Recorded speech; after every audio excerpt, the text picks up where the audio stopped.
का एक मामला यूपी के आगरा से भी सामने आया है, जहां मुस्लिम सहेली ने अपनी बी फार्मा की हिंदू छात्रा को अपने रिश्तेदार अरमान से दोस्ती कराकर सुनियोजित षड्यंत्र के तहत लव जिहाद का शिकार बना डाला।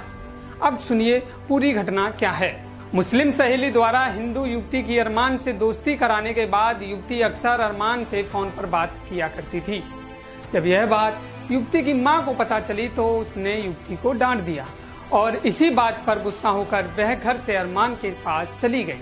वहीं पहले से मौके की तलाश में अरमान उसको साथ लेकर रहने लगा और कथित तौर पर उससे निकाह भी कर लिया।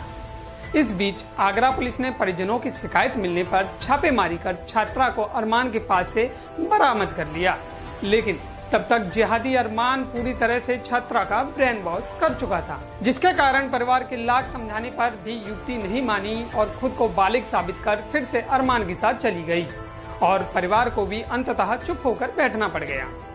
वहीं आगे युवती अरमान के साथ फिरोजाबाद चली गई, जहां अरमान ने खुद को हिंदू बताकर एक कमरा किराए पर लिया।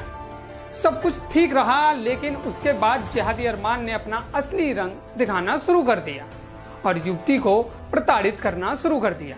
धीरे धीरे छोटी छोटी बातों पर वह उससे झगड़ने लगा और फिर उससे मारपीट करने लगा और हद तो तब हो गई जब उसने युवती के शरीर को अपने अन्य दोस्तों के सामने परोस दिया। धीरे धीरे अरमान के दोस्त उसकी गैर मौजूदगी में युवती के पास आते और उसके साथ जबरदस्ती किया करते थे और विरोध करने पर वह युवती को मारते थे।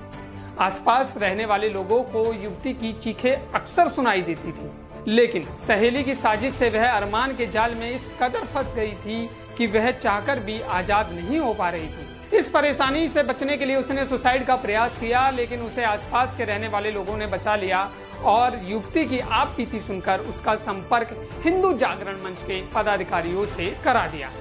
पूरी स्थिति से अवगत होने के बाद हिंदू नेताओं ने तुरंत पुलिस अफसरों से संपर्क किया, जिसके बाद फिरोजाबाद के थाना दक्षिण की पुलिस हरकत में आई और अरमान को हिरासत में लेकर उसके चंगुल से पीड़ित हिंदू युवती को मुक्त करा लिया।